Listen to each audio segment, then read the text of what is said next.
Dearest mother, what other place could be so desolate, with cliffs so steep as this rock? What else so barren, so uncivilized? Near the middle of the 1st century, a man named Seneca was banished for offending the Roman emperor. He was a living reminder that absolute power could bring absolute ruin, and he was not alone. One man's exile, Seneca wrote, was but a drop in the sea of human upheaval. For in the 1st century, no one was immune from imperial abuse. The emperor's whim was law, and the emperor's law could be harsh, especially under Nero. During his erratic rule, fire would gut the city of Rome. Christians would pay the price, and brutality would sweep the empire. Soon, winds of change would begin to blow. First in the provinces, then in the very heart of the Roman Empire in the 1st century.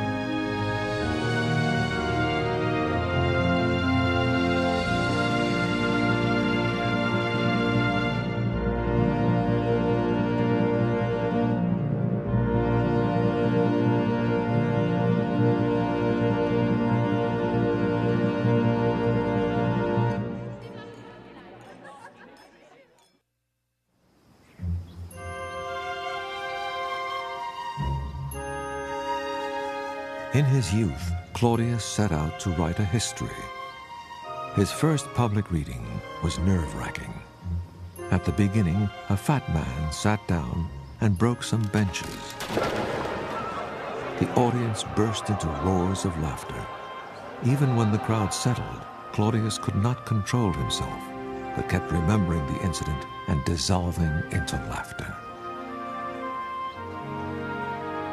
Writing 2,000 years ago, an imperial biographer describes a world ruled by Rome, and Rome ruled by an unlikely man. His name was Claudius. Claudius limped and stuttered, an embarrassment to his imperial family. He lived most of his life in the shadows. He found solace as an amateur scholar, without power or influence. But as the 1st century neared its midpoint, a twist of fate had left Claudius emperor, and his critics amazed. For Claudius took the helm of the world's greatest empire with more confidence than any man since the dynasty began. Claudius expanded Roman territory. To the south, he completed Rome's conquest of North Africa. To the north, he subdued the fiercely independent tribes of Britain. From Turkey to Morocco, from the Red Sea to the North Sea, the many faces of the ancient world had become part of one empire. But Claudius did more than expand the empire. He passed laws protecting sick slaves. He allowed conquered peoples to become citizens, even members of the Senate. I like Claudius. I find Claudius very winning, not just because of the adversity of his youth, his illness, his limp, his stutter, but when he does come to power, he's truly humane towards slaves. He cares about the peoples of the empire, and he seems to be quite remarkable for a man who had no chance whatever of attaining the imperial throne. But the tranquil years would soon veer sharply off course, and the empire would confront the ugly face of imperial rule. Despite his power, Claudius was fragile. His life had been plagued by plots and betrayal. Most of his family had been killed by political enemies, and Claudius himself had endured the execution of a disloyal wife. Now, in the year 49, Claudius was seeking a new wife. Roman society mobilized. The rivalry was intense. Many families sought to link their bloodlines with the emperors. While they schemed, Claudius hesitated, and tensions grew. Finally, Claudius made a decision that startled Rome. Writing some years later, a historian named Tacitus explained why. The emperor chose to wed his own niece, a woman of steely resolve and questionable character. Her name was Agrippina. From this point, the empire was changed. All obeyed a woman. But this was a woman without feminine frivolity. She was openly severe and often arrogant. Agrippina's dominance was almost masculine. The most tragic thing about Agrippina is that she wrote memoirs, and they have been lost. And I would give anything to hear her side of the story. The frustrating thing about recovering Roman women is that so little from them survives. It may not have been very different from what Roman men would have said about them. But it would be wonderful to hear her rationale for why she did what she did her way. Agrippina turned her back on Roman ideals of feminine virtue. She seized power directly and used it proudly. Agrippina struck down her rivals, founded a colony in her own name, and reversing her new husband, Tacitus tells us, she secured the pardon of one of his exiles, the writer and philosopher Seneca. Agrippina did not want to be known only for wicked deeds, so she obtained a pardon for Seneca. She assumed this would please the public because he was a popular author. She also wanted Seneca to tutor her young son. Her son was Nero, a 12-year-old boy by a previous marriage, and still just a pawn in Agrippina's drive for total control.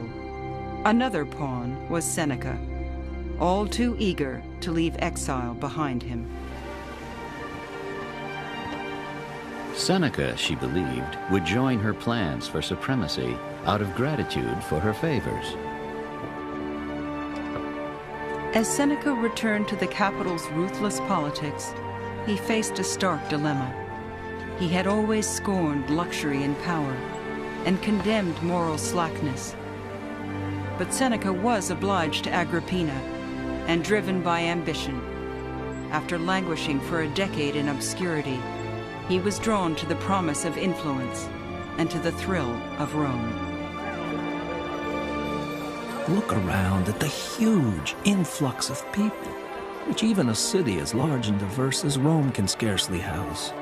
From the whole world they converge. Ambition draws some. Others are compelled by duty. Many thirst for liberal studies. Others crave spectacles. Some put their beauty on sale. Others sell their eloquence. The entire human race has flocked here.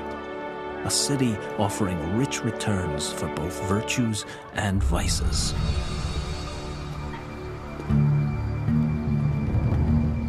Inside the imperial palace, Seneca would encounter far more vice than virtue. For after luring Claudius into marriage, Agrippina had begun to weave an elaborate plot. First, pushing aside Claudius's son, she convinced the emperor to adopt Nero and designate him heir. With the line of succession now clear, Tacitus says, Agrippina's only remaining obstacle was her husband. Her plans for murder were firm. As she bided her time, waiting for opportunity, Agrippina sought the right poison.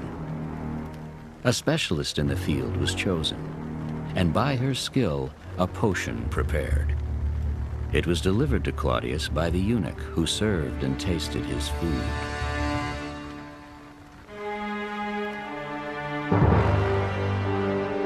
Claudius collapsed, teetered on the brink of death, then began to recover. Horrified, Agrippina quickly enlisted the emperor's own physician in her crime. While pretending to help Claudius vomit his tainted food, the doctor put a feather dipped in poison down the emperor's throat. Dangerous crimes, Tacitus commented, bring ample reward. Claudius, the emperor of Rome, was dead. Within hours, the palace gates were thrown open. Agrippina's son was declared emperor, and Seneca was launched on a path that would batter his deepest convictions. The reign of Nero had begun.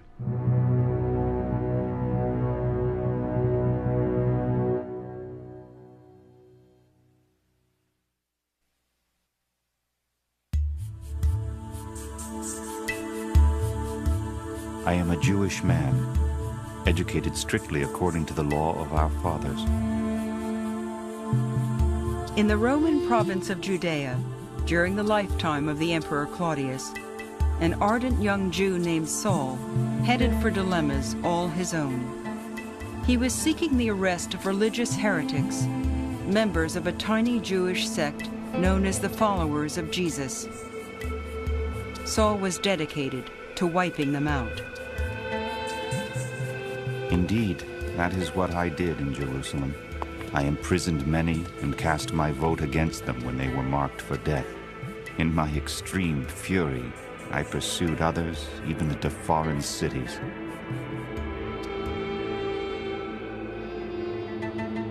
But as he walked the road from Jerusalem to Damascus, Saul's future suddenly changed, and with it, the future of his troubled province, its Roman rulers, and of world religion itself.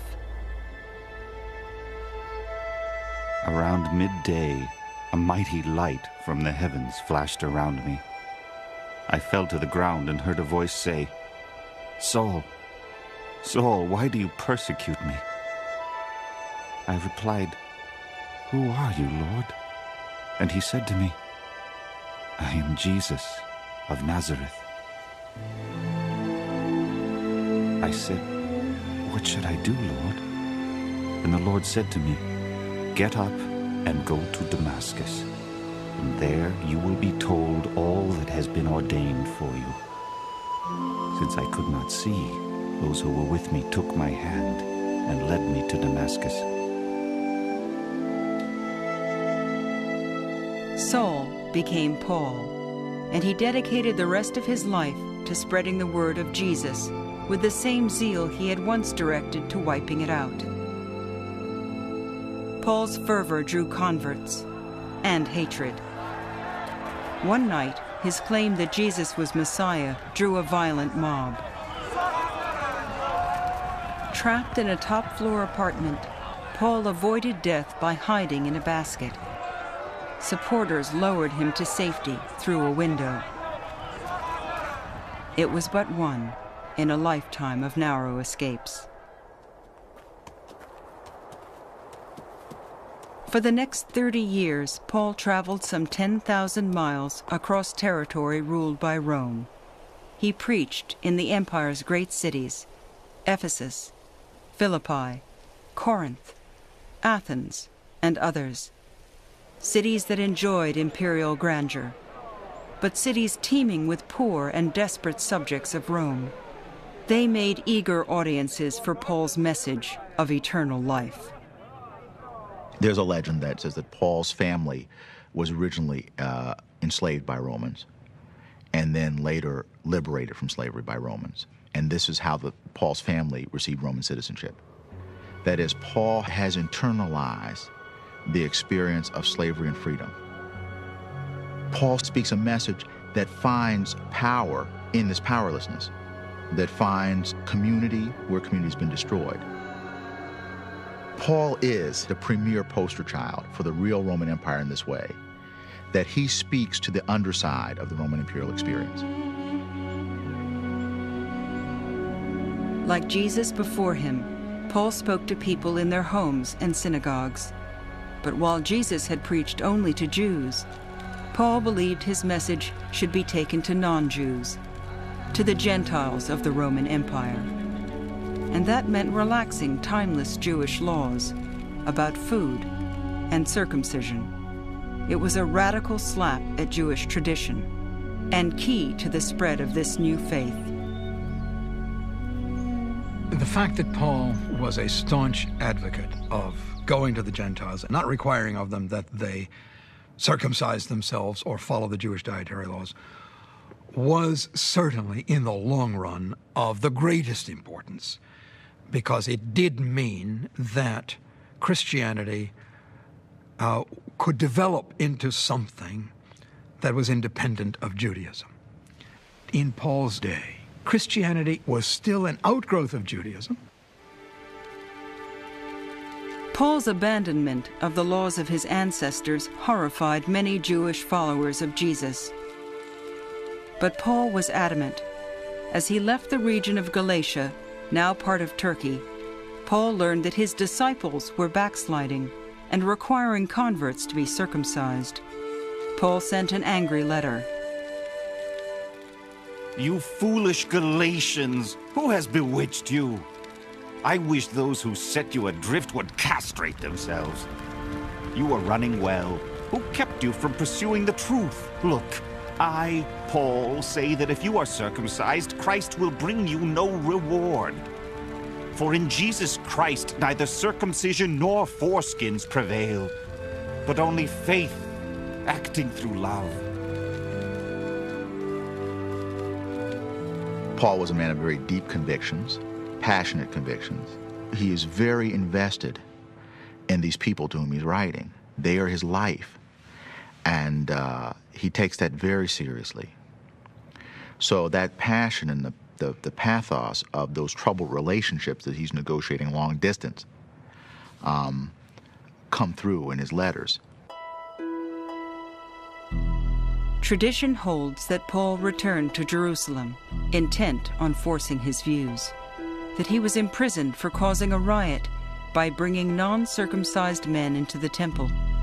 In jail, Paul reportedly revealed his Roman citizenship and was sent to Rome. Along the way, he was shipwrecked. 3 times I was shipwrecked. 5 times I received the 40 lashes minus 1. Once they stoned me. I've been in danger from robbers, danger from my own people, danger from false brothers, hungry and thirsty, often without food. And in addition to these threats, every day I am weighed down by my worry for all the churches. It's been said that Christianity might have been possible without Jesus, but it was certainly not possible without Paul. And that is a very accurate statement, because Paul was able to spread that message to various parts of the Mediterranean, from Palestine to Rome. No one knows how or where Paul died. On this, the Bible is silent. But wherever he spent his final years, Paul's success outstripped his boldest dreams. He had been stubborn and proud, but Paul had transformed a Jewish splinter group into the beginnings of a world church, a church that would one day conquer Rome itself.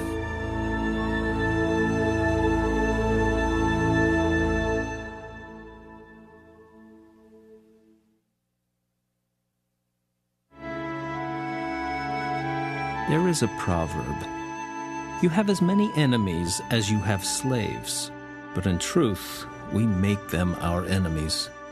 We abuse them as if they were beasts of burden. When we recline for dinner, one wipes our spittle, another picks up the scraps and crumbs thrown down by drunkards. The point of my argument is this: treat your inferior as you would like to be treated. The new emperor's tutor, Seneca, had devoted much of his life to ethical problems. He was a follower of Stoic philosophy. In an age of slavery, Stoics advanced the notion of universal humanity a brotherhood of man that predated Christian doctrine. In an age of opulence, Stoics shunned ostentatious living. And in an age of absolute rule, Stoics walked a narrow path between integrity and hypocrisy. Seneca was the leading Stoic philosopher of his day. The main teaching of Stoicism was the acceptance of one's fate to play the role that one had been assigned by fate in the world. And so Seneca's fate was to participate in court politics. Seneca participated in court politics through Nero, now a 16-year-old boy, whose path to the imperial palace had been bathed in blood. Seneca's task was to mold this spirited son of a power-hungry family into a tolerable world leader. And at first, his chances were good, for the young Nero had a sensitive nature.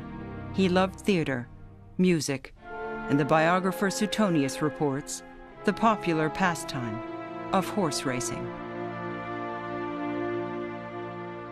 Nero had been passionate about horses from early childhood. At the beginning of his reign, he played every day with toy chariots made of ivory. Soon, he wished to drive a chariot himself. So first practicing with his slaves, he appeared before the whole city in the circus. The Roman circus, or racetrack, was a rough and raucous place. Chariot drivers were usually slaves, or former slaves, and fans often cursed rival teams with ferocious partisanship. I entreat you, O demon, whoever you are, and demand of you from this hour, from this very moment, you crucify the horses of the green and white teams, and that you kill the drivers Clarus and Felix and crush them. Do not leave any breath in them. Nero's enthusiasm for the sport of commoners scandalized Rome's elite, but it endeared him to the masses. For such is a crowd, sneered the stately historian Tacitus, eager for excitement and thrilled if the emperor shares their taste. Nero did, long past his childhood years. It is not clear to me that Nero ever changed or that Nero ever grew up. And that was both his strength and his weakness. Nero was an extraordinarily popular emperor. He was like Elvis. But in ancient Rome, popularity was a mixed blessing. And as the pliable young emperor indulged his various passions, efforts to control him reached a fevered pitch, particularly between the emperor's mother and Seneca. Seneca exerted power discreetly, but Agrippina would not tread lightly. She heard stories that her son seduced married women and young boys, that he castrated and married a male slave, and according to the gossipy Suetonius, much worse. As soon as it was dark, he was in the habit of going to the taverns wearing a wig. He would wander the streets looking for action, and not just juvenile pranks either. He attacked people on the way home from dinner, stabbed them when they fought back, and threw their bodies into the sewers. As stories of Nero's degeneracy increased, so too did Agrippina's disapproval. Relations between mother and son deteriorated fast. As Nero grew older, he quickly, I think, began to realize that he could not rule in his own right as long as Agrippina still had the ambition to rule through him. So it was the clash between two titans, you might say, people both of enormous egos and people with great power lusts. The system didn't allow both of them to rule, so she had to disappear. And if she wouldn't go voluntarily, well, that left Nero little choice. He decided to kill her. The plot began at a seaside resort. Nero invited his mother to sail down to reconcile their differences. when the reunion ended, Agrippina set out for home. Tacitus tells the story. The ship had just set sail. Agrippina was attended by 2 servants. One of them stood near the rudder, the other leant over her feet, happily recalling the apologies of Nero and Agrippina's restored favor. Then, a signal was given. The roof collapsed under weights of lead. Agrippina's attendant was crushed and died instantly. But chance intervened.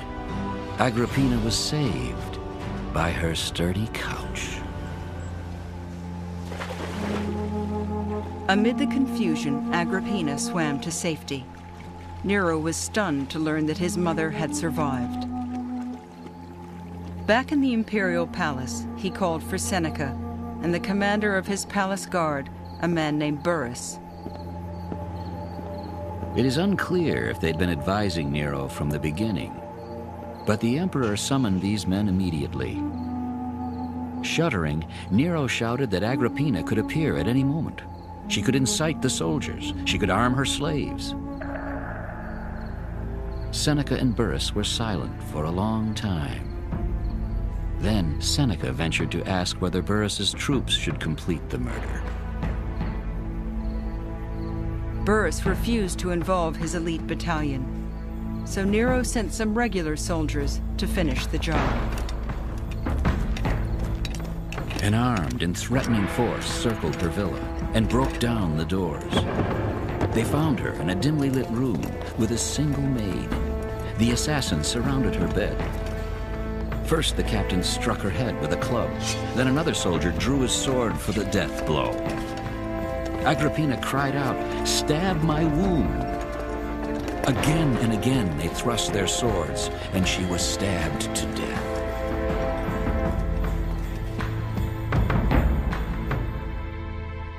Rome was appalled. Matricide was among the worst impieties a Roman could commit.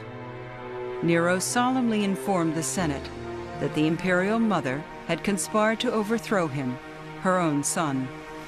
But the excuse was obviously a fiction, and it was not Nero's idea. Seneca had concocted the story to justify his pupil's acts. The moral philosopher was increasingly implicated in the brutal realities of imperial politics.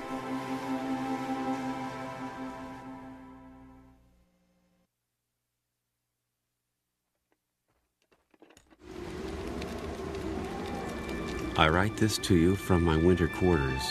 I salute you. Britain was the northern limit of the Roman Empire. Soldiers and their families found it a remote, hostile land with few amenities. I ask that you send me what I need for the use of my lads. Things I need as soon as possible, since I've just been transferred here. 6 woolen cloaks and 5 tunics. Lonely letters, preserved in mud for 2,000 years, echo with yearning for loved ones and for the comforts of home. I have sent you some socks, 2 pairs of sandals, and 2 pairs of underwear. In the year 60, Britain had been a province for less than 20 years. Like other provinces far from Italy, supply lines were thinly stretched. Without hope of quick reinforcements, 3 legions and a few forts held the entire province. Some settlements, such as the infant community of Londinium, were cities in the making. Rome held tenuous control by maintaining client kings from local tribes and by encouraging tribes to war among themselves. As long as Rome's governor kept them divided, the imperial army was the strongest force on the island. That equation, common throughout the empire, broke down just 4 years after Nero became emperor. It started among the Iceni, a local tribe allied with Rome. When their king died, he left half his estate to his 2 daughters. He offered the other half in tribute to the Emperor Nero. The historian Tacitus tells the story. The king hoped by such subservience to safeguard his kingdom and home from harm. What happened was just the opposite. First, his wife Boudica was whipped, and his daughters were raped. Then the army laid waste to his land, and his household was raided. The king's own relatives were enslaved.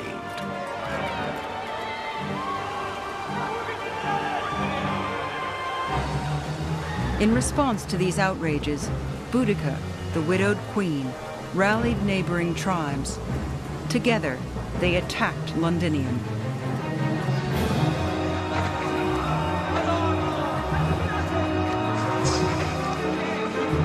The British tribes routed Roman forces.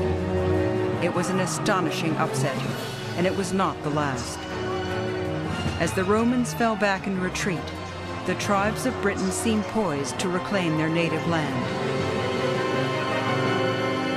And Boudica, defying all odds, was poised to enter history among the most fearsome and charismatic leaders ever to defy Rome. As her emboldened forces prepared for another attack, Tacitus has Boudica mounting a rostrum of piled earth and issuing a rallying cry worthy of dread and admiration. I do not fight to reclaim my birthright, but like you, I fight to avenge my stolen freedom, my abused body, and my raped daughters. The gods bring vengeance to the just. The one legion that dared raise arms against us has fallen. The others yearn to escape. If you consider our numbers and our reasons for war, you will conquer the Romans or die trying. It could be said that Boudica was the object of respect to some Romans who must have admired the courage that a woman displayed in mounting rebellion against Roman troops. And of course, at first she was very spectacularly successful. She led an uprising which made the Romans really seriously think about the limits of their power in Britain. And they had to respond to her very quickly indeed. The startled Romans did respond quickly. Soon reinforcements arrived, and the battle-tested Roman army turned the tide. Some 80,000 Britons were massacred. Boudica poisoned herself. Suicide was better than slavery, the predictable fate for defeated enemies of Rome.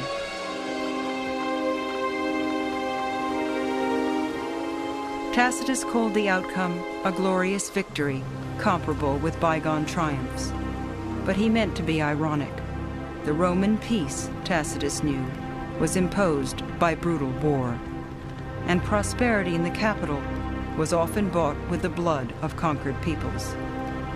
Rome creates a desert, Tacitus later wrote, and calls it peace.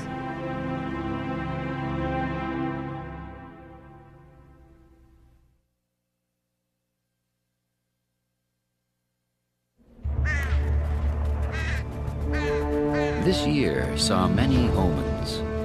Unlucky birds settled on the capital. Houses fell in numerous earthquakes, and the weak were trampled by the fleeing crowd.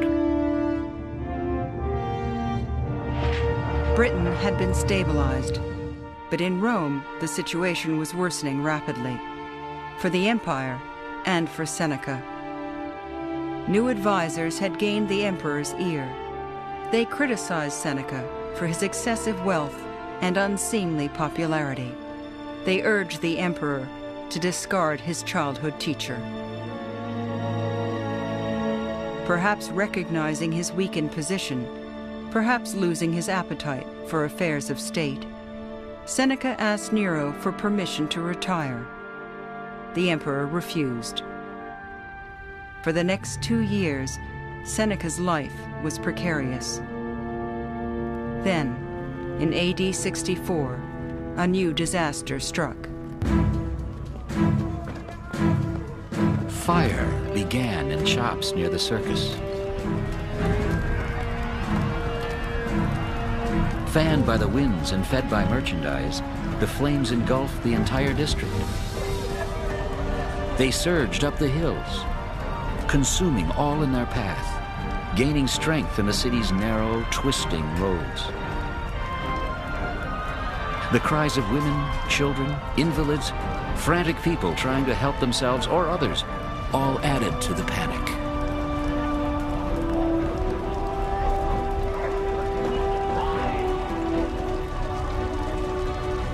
The Great Fire of Rome lasted for 6 days and 7 nights. Of Rome's 14 districts, only 4 remained untouched.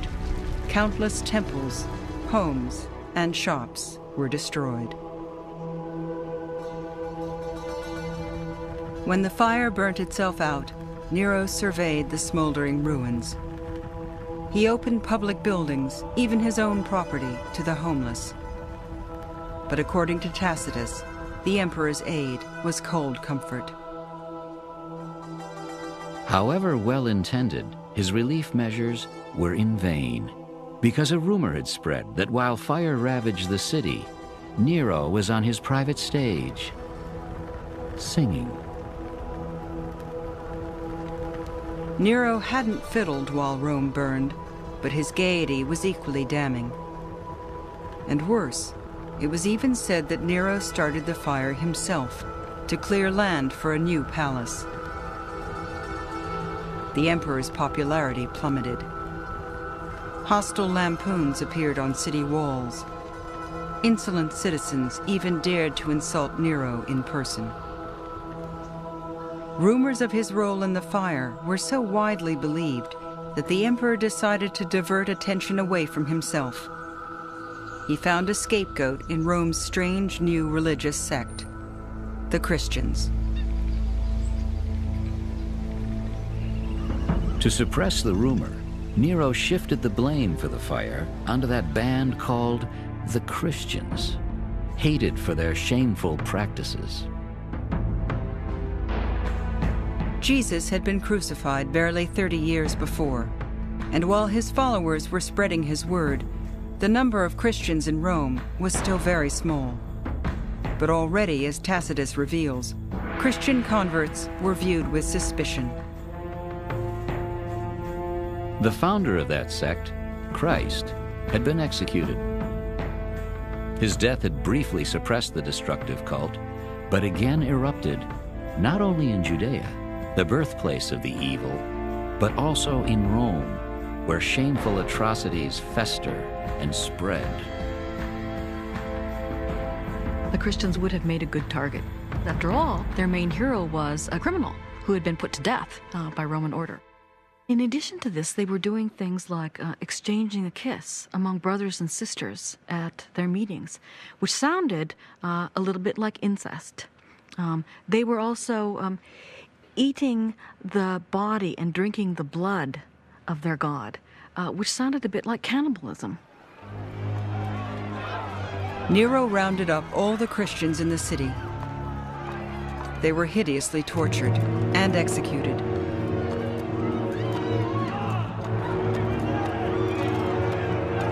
Then Nero plundered the empire for funds. Temples were robbed of their statues. Treasures that generations had dedicated to the greatness of Rome were absorbed into imperial coffers. For Seneca, this was the last straw. He pretended illness and confined himself to bed. Eventually, Nero allowed his aging tutor to retire to the country. There, on his private estate, Seneca could reflect on the tattered remnants of his honor. If someone who barks against philosophy should ask the standard question, "Why do you preach more boldly than you live?" I will someday reproach myself more strongly still. But for now, I make this defense. I am not wise and never will be. Demand not that I be equal to the best, but better than the wicked.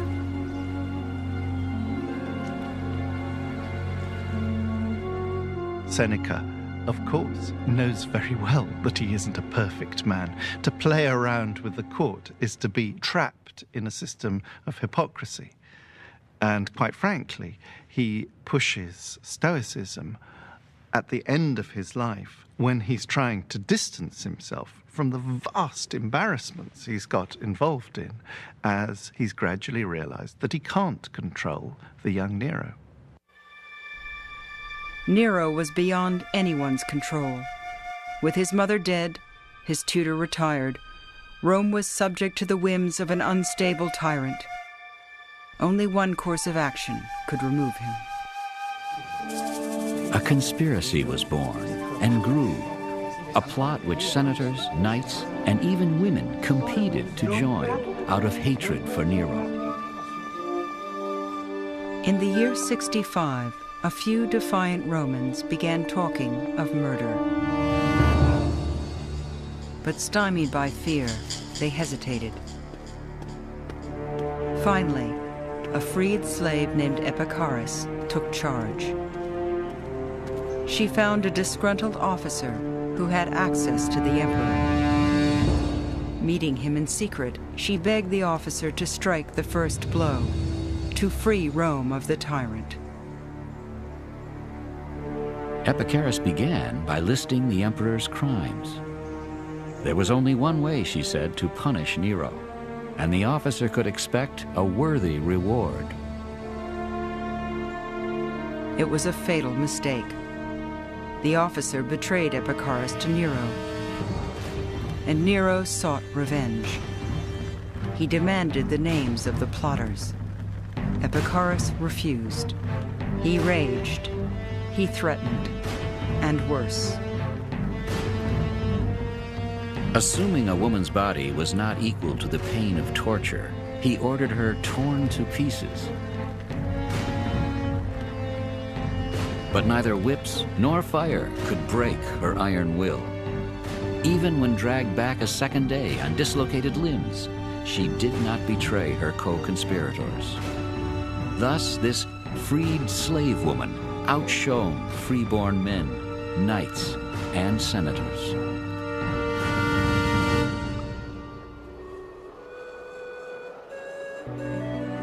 The next day, Epicharis tied a noose around her neck and ended her life.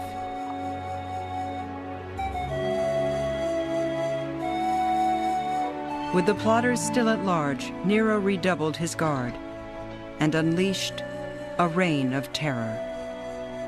Countless people, some innocent, some guilty, were sucked into the fury of Nero's revenge.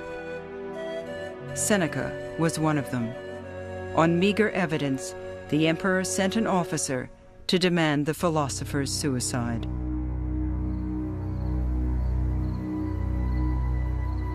Seneca embraced his wife and gently begged her to live and temper her grief, but she chose to die with him.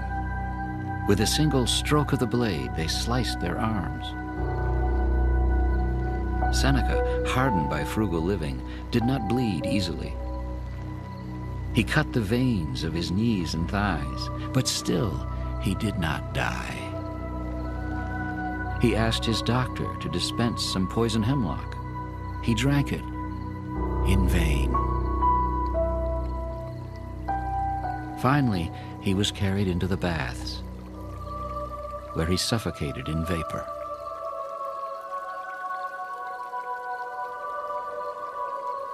Few philosophers had reached such powerful heights. Few paid so dearly. Seneca's actions fell short of his ideals, but history, he hoped, would judge him well. The man who considers his generation alone is born for few. Many thousands of years and people will come after him. Look to these. If virtue brings fame, our reputation will survive. Posterity will judge without malice and honor our memory. As Seneca's lifeblood drained away, the wicked were left ruling Rome, alone.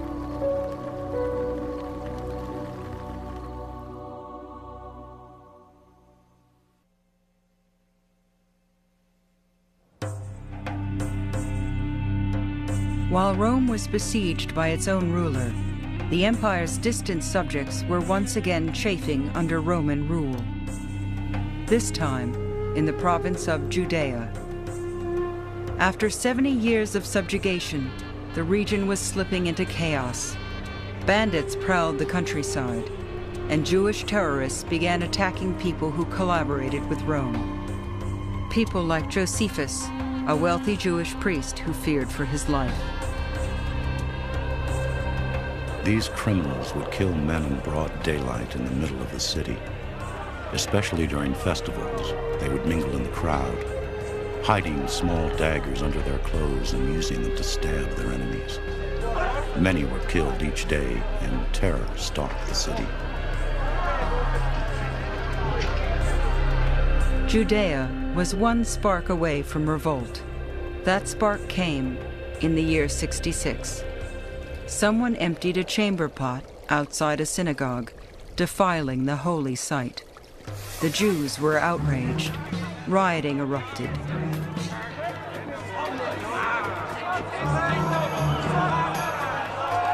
During the melee, some Jews shouted insults at the Roman governor, a man named Florus. Enraged, Florus pulled Jewish leaders before a tribunal. It was a pivotal moment in Josephus's life and in the lives of others struggling between cooperation with Rome and their Jewish heritage. Florus demanded the Jewish leaders hand over the hecklers. The men refused, insisting they could not identify the guilty from the innocent. Florus, they said, should pardon the unknown scoundrels for the sake of the whole city. Provoked even more by this impudent speech, Florus shouted to the soldiers to plunder the market and to kill all they saw. Even prominent citizens were taken to Florus, who had them whipped and crucified. Florus conducted a wholesale massacre in the streets of Jerusalem. And the brutality and viciousness reached a point where Josephus himself, or so he tells us, that Josephus decided that under these circumstances, there's no way that he could do anything other than take up his post as a leader of the Jews. Within months, the former priest was leading a full-scale Jewish rebellion and confronting a battle-tested Roman army as it swept across his homeland. From one end of Galilee to the other, Josephus recounted, there was an orgy of fire and bloodshed. Eventually, Josephus and his beleaguered troops took refuge within the walled city of Jotapata. The Romans surrounded it. On the 47th day, just before dawn, Roman soldiers scaled the city's high walls.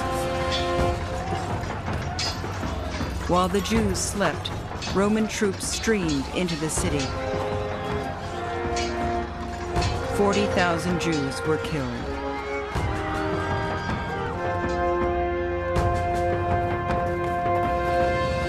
Josephus and 40 others fled to a concealed cave.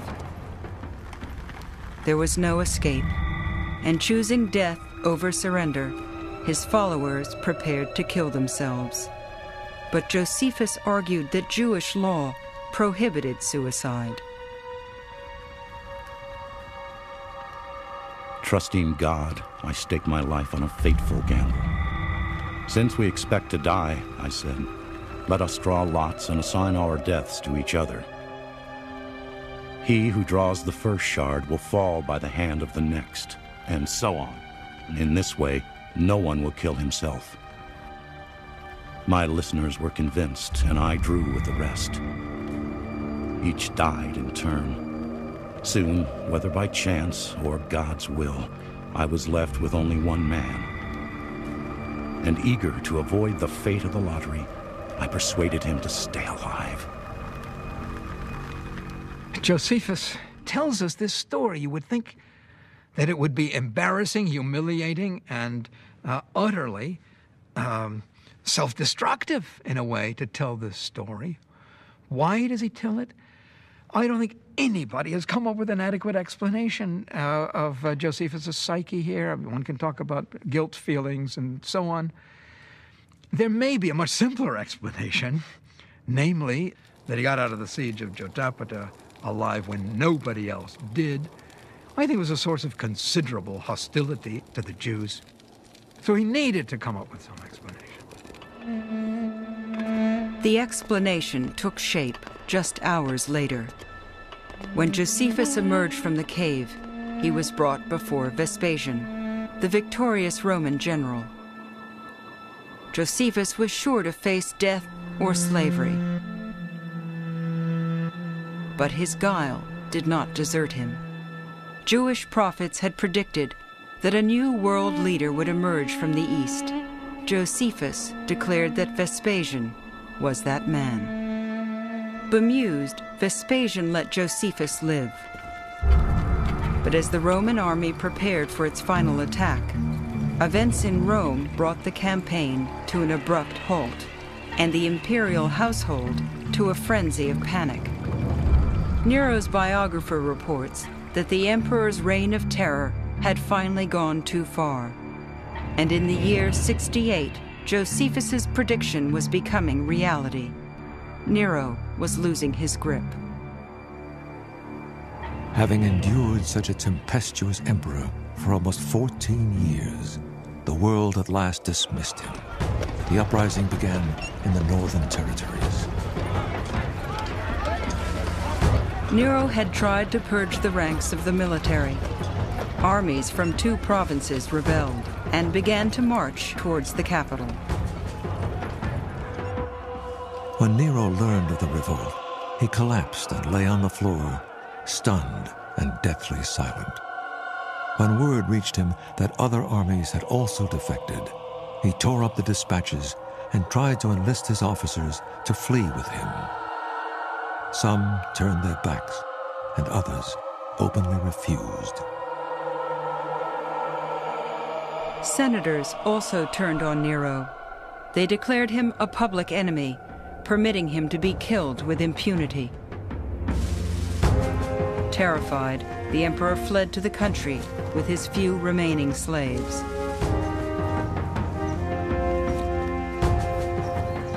Although he was barefoot and wearing only a tunic, he grabbed a hooded cloak and galloped away to an old villa. While waiting for servants to prepare a secret entrance, he cleaned his torn cloak of thorns, then crawled in. He ordered them to dig his own grave. Weeping as he spoke, he moaned over and over, "Such an artist dies in me." With the help of his secretary, he drove an iron blade into his throat.